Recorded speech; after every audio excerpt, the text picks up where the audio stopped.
Button पर, कमल के निशान पर बटन दबाइए और भारी से भारी संख्या में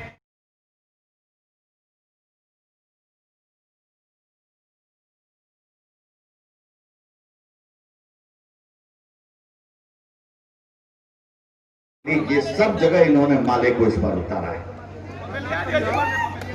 और दरौली जो है, दरौली भी इससे जूझ रहा है। अब इनके देखिए दूसरे जो सबसे महत्वपूर्ण सहयोगी हैं कांग्रेस पार्टी, इनका दरभंगा में जो जाले से प्रत्याशी है अलीगढ़ मुस्लिम विश्वविद्यालय का, वहां का नेता रहा है, जो कि सिर्फ और सिर्फ जिन्ना का प्रचारक के रूप में काम किया। तो जितना भारत तेरे टुकड़े टुकड़े होंगे गैंग है, सबका प्रयोगशाला इस बार बिहार का चुनाव बन गया। सबसे सस्ता है क्या बिहार? सबसे सस्ता ये तो स्वतंत्रता सेनानियों का जगह है। यहां तो दिशा देश का तय होता है। और इनके जो नेता थे कन्हैया कुमार, उनको मोदी जी के लोकसभा चुनाव में ताला बंद करके 4.5 लाख से हरा के बेगूसराय की जनता विदाई कर दी। अभी मांझी जी के संबोधन में ऐसा लगा कि जैसे कि यहाँ के जो सिटिंग विधायक हैं सददेव राम, और ऐसा भी जानकारी मिला कि अभी 2 महीना पहले जेल से छूटे हैं, चुनाव लड़ने के लिए अभी मैदान में उतरे हुए। हम तो भौचक के दरौली की जनता पे कैसे आप लोग स्वीकार करते हैं? सबसे अरे मन बनाइए, कोई डर भय का विषय नहीं है। कुंजी आपके हाथ में है। गलती और त्रुटि आपसे होगा, 5 साल के लिए हमको पूरी जनता को झेलना पड़ेगा।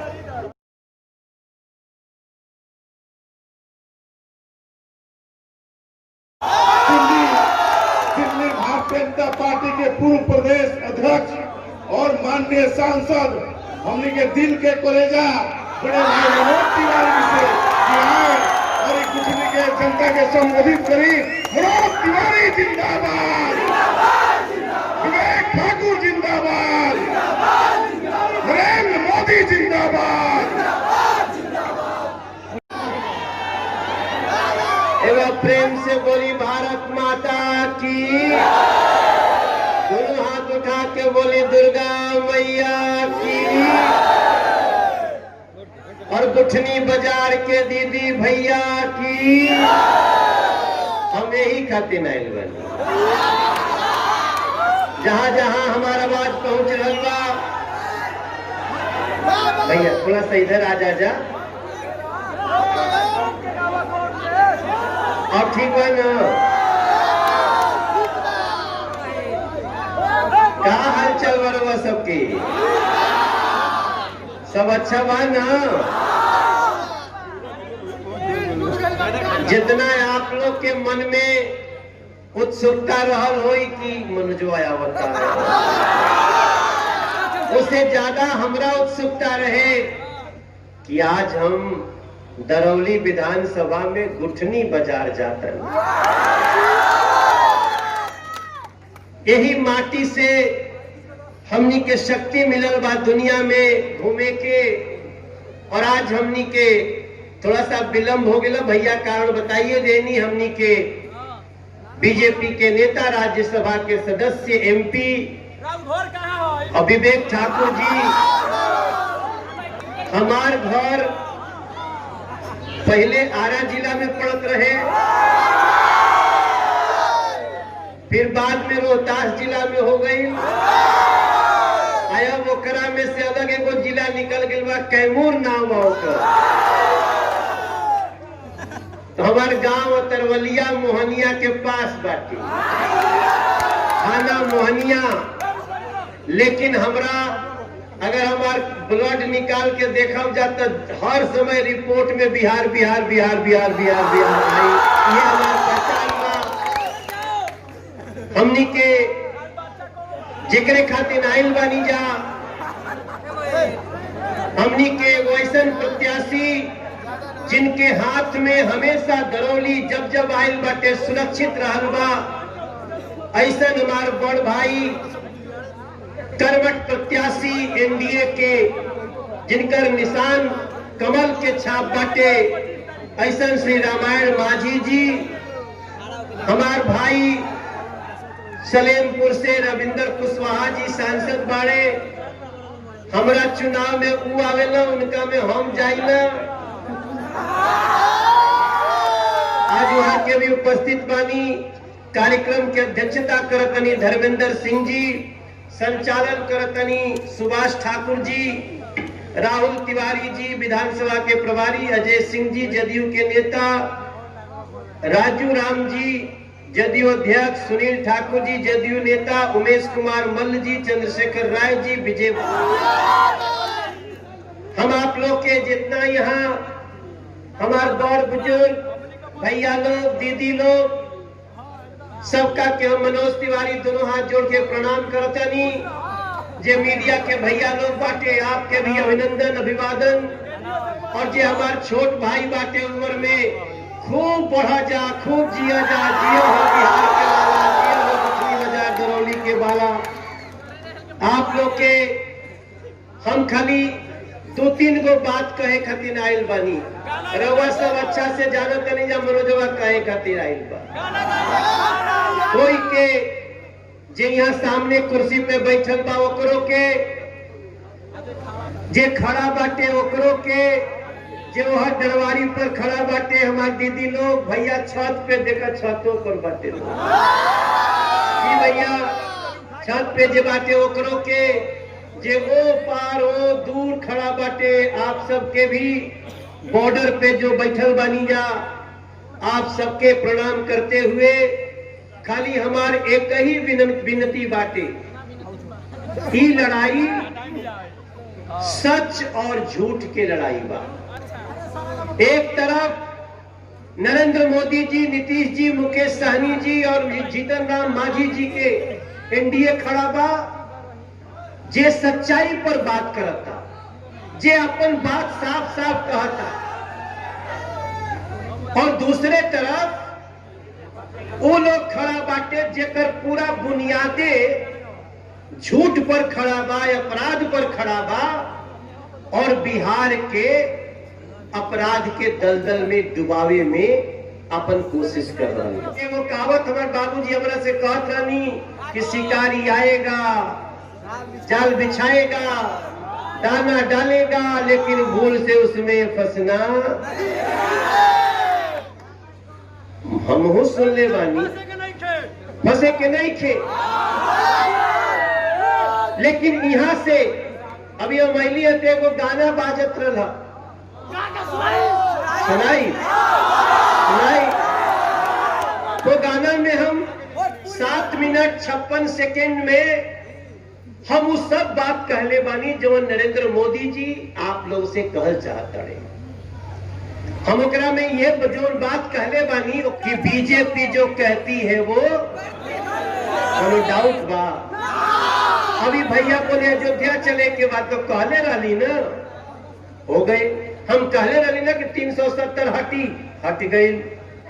एकरा खातिर ताली बजे के चाहिए एक बार एनडीए सरकार खातिर भैया। दरौली से जिंगे, दरौली से दर रहे यहाँ वोट कहिया बा 3 तारीख के, तो याद रखिए जा कि मनोजो भैया आई रहा। और हमने यही कहा है सबसे कि सुना हो बिहार के भैया, अरे दीदी चाची सब रहवैया,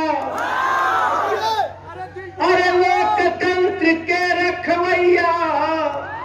आप लोकतंत्र के रखवाले, लोकतंत्र के रखवैया, अरे सुना हो बिहार के भैया, अरे एहो भैया दीदी चाचा चाची हो, काका काकी हो। अरे फिर अब के बीजेपी पे आशीर्वाद बनावाए भैया भैया। नरेंद्र मोदी नीतीश जी के साथ निभावाए भैया। मुकेश सहनी जीतन राम मांझी के सजावा ये भैया, एनडीए के संगे कदम मिला के आवा ये भैया, और अपने मनोजों के सीना 55 इंच बनाओ ये भैया। देखा जा हम 55 इंच मांगत नहीं, 56 वाला भी करावता। छोड़ के एक लाइन पे कहता नहीं कि यहाँ से आगे बढ़े बिहार, कदम तू मिलावा ये भैया। यहाँ से आगे बढ़े के चाहिए कि न बढ़े के चाहिए? जरूर बढ़े के चाहिए। यहाँ से आगे बढ़े बिहार, कदम तू मिलावा ये भैया, और घर घर कलक जे बनवावल वो के सजावा ये भैया। पक्का घर बनवावे वालन के बढ़ावा ये भैया, खाली हर गरीब के भरल रहे सरसावा ये भैया। मनोजवा मांगत बाटे हमरो मान बढ़ावा ये भैया भैया भैया। रामायण माझी भैया के पटना पहुंचावा ये भैया। इहे कहे खातिर हो बार फिर आइल बानी ये भैया हमार दीदी लोग, और अब आइल वाली तो नवरात्र में आइल बानी कि निबिया के डाढ़ी मैया हर डालली झूलवा हो कि झूली रे झूली ना। रउआ सब गावे नहीं जा कि भुला गई नहीं जा? गावे नहीं जा तो हमरा संगे दो लाइन स्वर मिलाई कि निबिया के दाढ़ी मैया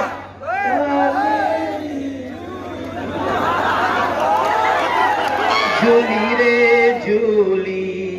दोनों हाथ उठा के गा ले कि माई पता नहीं कब का दे दी है भैया, कि मैया मोरी गावेली गिटिया हो कि झूली रे झूली ना। जवनी असिसियाए मैया मालिनी के, मैया उहे असिसियाना।